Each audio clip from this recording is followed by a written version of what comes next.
अगर आज से भी ये तय कर लो कि न केवल मैं तथागत के बताए रास्ते पर चलूंगा, बाबा साहब का सच्चा अनुयायी बनूंगा, बल्कि अपने परिवार और लोगों को भी जहां तक भी हो सकता है इस ज्ञान को, शिक्षा को उन तक पहुंचाऊंगा, तो भी शायद कुछ बच सकता है। राजनीतिक शक्ति हर ताले की चाबी है। 2024 आपके सामने है।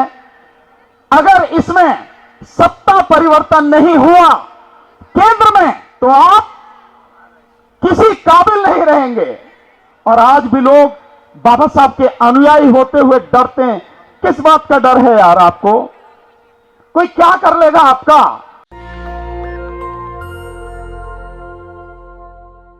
और जितने कानून होते हैं उससे कहीं ज्यादा ये चीज सरकार अमल में लाती है कि कोई भी बोलेगा तो उसे आप एनएसए में बंद कर दो, यूएपीए में बंद कर दो, छोटे मुकदमे लगा दो।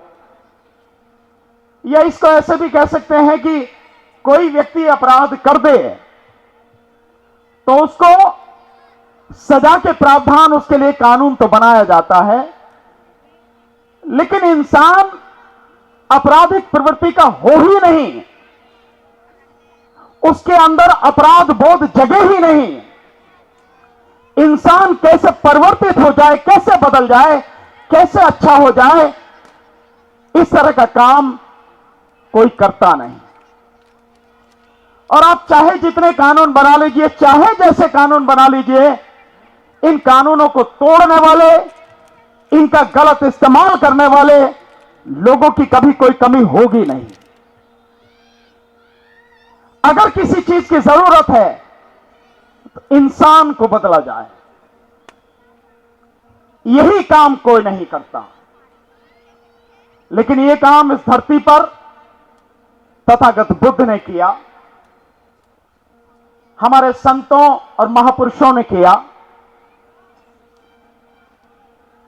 और वाकई में अगर दुनिया में एक स्थायी परिवर्तन चाहिए, एक बदलाव चाहिए, कुछ अच्छा हो, ऐसा कुछ चाहिए, तो बुद्ध के रास्ते के अलावा दूसरा कोई रास्ता इस धरती पर है नहीं। केवल बुद्ध का रास्ता है जो इंसान को उन सारे अवगुणों से, उन सारी कमजोरियों से, सारे दुर्गुणों से दूर कर देता है। केवल वो बुद्ध का रास्ता है। और क्या है बुद्ध का रास्ता? बहुत छोटे से में अगर समझे तो, हालांकि तथागत बुद्ध से जब एक बार एक बुजुर्ग महिला, उन्होंने पूछा कि धर्म, हमें तो बड़ी बड़ी बातें समझ में नहीं आती, थोड़े से शब्दों में समझा दो। तो यहां बताया भी था, पहले वो बातें बोली भी थी जिस समय त्रिश्राण पंचशील हो रहा था। लेकिन मैं उस बात को आपके सामने दोहराना चाहता हूं कि तथागत बुद्ध ने कहा कि धर्म तो ऐसा ही होना चाहिए कि सबकी समझ में आ जाए। अगर समझ में ही नहीं आएगा तो धर्म क्या है, उसका कोई मतलब नहीं है। तो उन्होंने कहा, समझाया उस मां को कि सब पाप से एकर्णन कुशल से उपसंपदा से चित्त परियोदपनन एस बुद्धानुशासनन।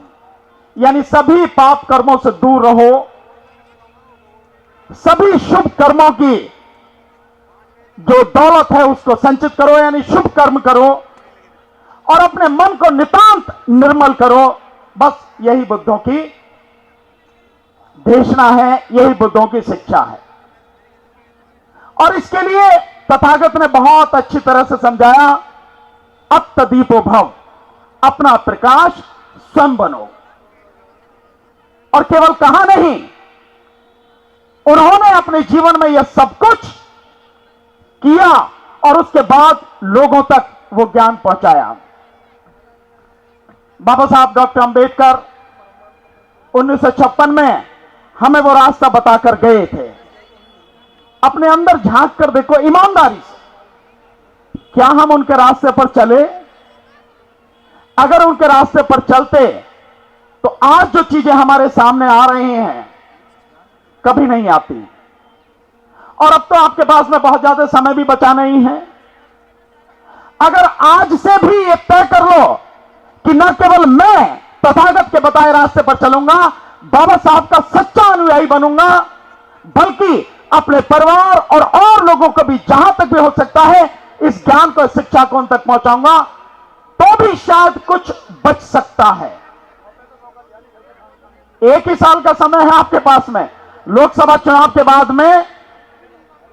मैं ये बात इसलिए कह पा रहा हूं कि पूज्य भंते जी ने यहां पर वोट की बात कही है, हालांकि नोट की भी बात कही है, और आदरणीय भंते सुमित रत्न जी ने तो 1 रुपए से 10 रुपए तक कही, जिसे आगे चल के 100 कर दिया, और पूज्य भंते जी ने 1000 रुपए कर दिए। बस दान तो दो, इसमें तो कोई बात नहीं, चाहे 1000 हो या 10 हो। तो मैं वोट की बात हुई थी इसलिए बात कह रहा हूं कि अगर 2024 के लोकसभा चुनावों में, और इसलिए भी कहने की बात कर रहा हूं कि बाबा साहब डॉक्टर अंबेडकर ने कहा था राजनीतिक शक्ति हर ताले की चाबी है। और यहां जितने भी बैठे लोग हैं, मैं अपने को भी इसमें गिनते हुए, हम में से कोई भी बाबा साहब की चरणों की धूल के बराबर भी ज्ञानी नहीं है। हम उनसे ज्ञानी नहीं है तो उनसे सीखो, इसीलिए वोट का अधिकार दिया। लेकिन लोग किस नींद में सोए हुए हैं इसका पता नहीं साथियों। 2024 आपके सामने है। अगर इसमें सत्ता परिवर्तन नहीं हुआ केंद्र में, तो आप किसी काबिल नहीं रहेंगे। और यह सरकार, मैं इसलिए कह पा रहा हूं कि भंते जी ने मुझे यह अनुमति दी थी कि आप ईवीएम की बात भी कहना, भंते जी को ध्यान होगा। और ईवीएम अगर है तो आप आज की जो सत्ताधीश पार्टी है उसे नहीं हटा पाएंगे, पर मुझे विश्वास है कि आप ईवीएम के लिए जन आंदोलन नहीं करेंगे। मैं अनुभव से बता रहा हूं, आपके प्रोग्राम में लखनऊ में जब आपने बुलाया था 3000 जो हम ईवीएम को हटाने के लिए एक कैंपेन चला रहे हैं, वो कैंपेन क्या है वो भी मैं आपको बताना चाहता हूं। हस्ताक्षर अभियान चला रहे हैं। हम ये मान के चलते हैं देश में 90 करोड़ मतदाता हैं, इनमें से तकरीबन 60 करोड़ मतदाता वोट करते हैं। अगर 20 से 25 करोड़ मतदाता भी इस सिग्नेचर कैंपेन में हमारा साथ दें तो हम सुप्रीम कोर्ट के सामने ये रख के, और उसके साथ में जो वकीलों का एक नेशनल लेवल पे हम संगठन बना रहे हैं, वो सारे वकीलों के साथ मिलकर सुप्रीम कोर्ट का घेराव करके ईवीएम को हटाने का काम करें। लेकिन आप साथ नहीं देंगे तो होगा नहीं, और साथ आपने दिया नहीं। मैंने 3000 फार्म बांटे थे लखनऊ में, एक भी फार्म वापस नहीं आया, किसी ने अपना भी सिग्नेचर करके मुझे भेजा नहीं है। इलाहाबाद में था ऐसे ही, वहां बेटा 3 मीटिंग कानपुर में करी, एक व्यक्ति का फार्म वहां से नहीं आया, जिन्होंने कम से कम 4000 फार्म लिए। आपके महाराष्ट्र में रेलवे में मुझे बुलाया गया था, रेलवे वालों ने 14 अप्रैल का प्रोग्राम किया था, 4000 फार्म महाराष्ट्र में देखा, सारे के सारे बस घर में रखे, कहां रखे मुझे पता नहीं, एक फार्म नहीं आया। लगातार कोशिश कर रहे हैं इस आंदोलन को बड़ा करने की, और लिख के दे रहा हूं जन आंदोलन के रूप में अगर बदलेगा नहीं, ऐसे आंदोलन भी किसी काम आएंगे नहीं। हालांकि ऐसे आंदोलन की बहुत जरूरत है, पर फिर भी जन आंदोलन की जरूरत है, वो होना चाहिए, हो नहीं रहा साथियों। रही हमारी बात, हम तो जितना भी जैसा भी लड़ सकते हैं लड़ेंगे, ये हमारी जिम्मेदारी है।